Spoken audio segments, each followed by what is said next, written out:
প্রকৃতি এমনই ভালো লাগে।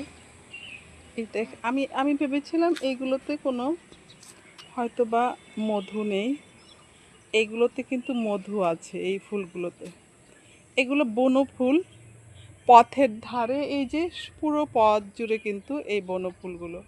অথচ এইগুলোতে যে মধু আছে আমি জানতাম না। এগুলোতে এই যে ভ্রমর মধু সংগ্রহ করছে। আসলে কোথায় যে কি থাকে আমাদের কিন্তু সবারই জানা নেই। তাই ওই যে একটা কথা আছে না, যেখানে দেখিবে ছাই উড়াইয়া দেখিবে তাই, পাইলেও পাইতে পারো অমূল্য রতন।